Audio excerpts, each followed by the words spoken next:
Hey, welcome back to the channel, and we are back with another weekly wears video where I go over every single fragrance that I wore all 7 days last week. So if that's content you want to see more of, be sure to like this video, subscribe to the channel, and turn on bell notifications so you are updated whenever I upload something new. I'm going to be sure to link each one of these fragrances down below in the description for you guys, but this week I wanted to focus on 7 niche fragrances that I can't stop reaching for. I absolutely love every single one of them. So let's not waste any more time. Let's jump right into it, starting with Sunday. Let's just get this first one out of the way.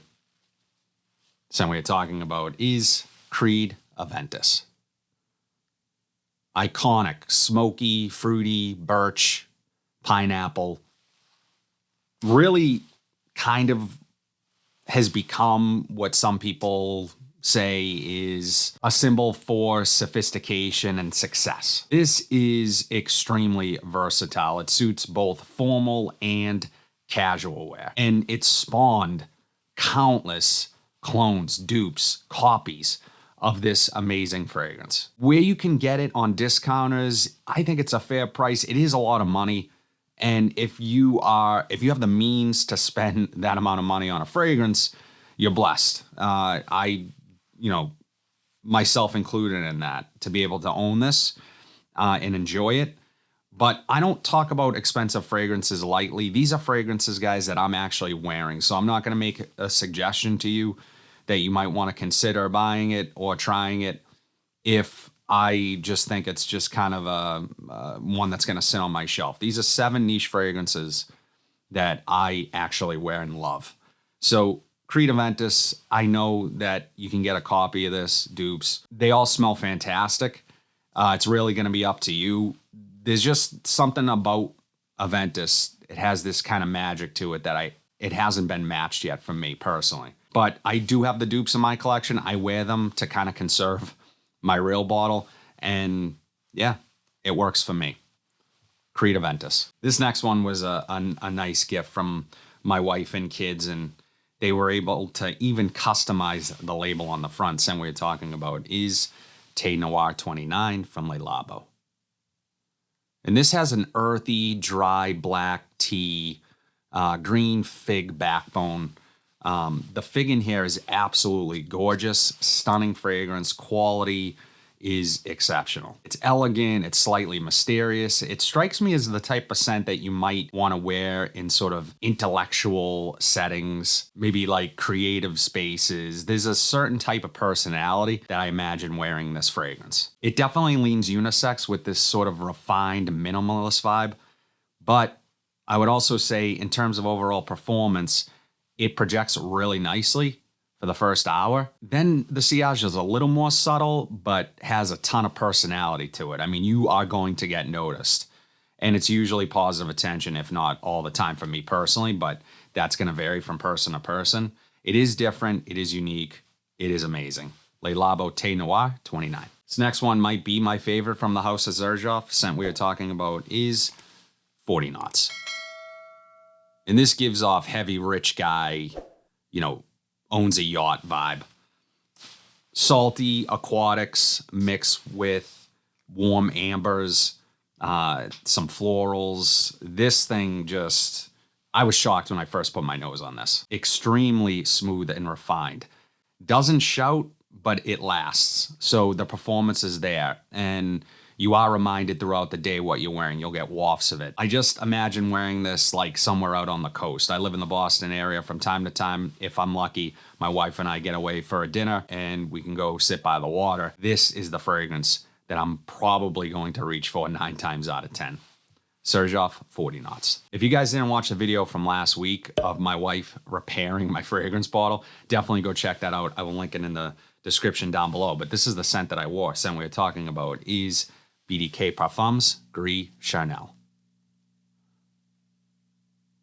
What an amazing, amazing fragrance. And the atomizer works. Creamy fig, black tea, iris, sandalwood create this sort of cozy, intimate aura around the scent. It's soft, it's sensual, it's ideal for closer encounters, let's say. And there's just something about it that is super addictive. I love the dry down here. It's a little bit spicy, a bit powdery from that iris, and it just adds to the overall complexity of the scent. This is an understated modern luxury fragrance that I can't get enough of. And typically you can find this for a fair price. So I'm going to, again, link all these at the best price I can find them. But I don't know if I could go without this one. It's so damn good.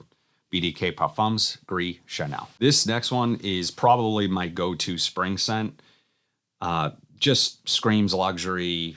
It is expensive. It's amazing. Scent we're talking about is MFK's Gentle Fluidity Silver. And you have juniper, nutmeg, musk. Ah, man. As I said, ideal for the springtime. It has a little bit of a metallic touch to it. It's slightly bitter, almost like a freshly muddled cocktail. It is amazing. Effortlessly fresh and masculine, perfect for the office, not harsh, and again, screams luxury. I would consider it a safe fragrance, so it's not going to be one of those ones that blows you away with its complexity, but that is where this shines, is in its simplicity, and you can just sort of identify that the quality here is exceptional and that it is different than most other fragrances of its style. It shares DNA with its counterpart, the Gold Edition, essentially the same notes in both fragrances, but this one leans a little bit crisper, a little bit cooler. But this one definitely, for me, leans masculine. MFK's Gentle Fluidity Silver. This next one has quickly become my favorite leather fragrance. Scent we are talking about is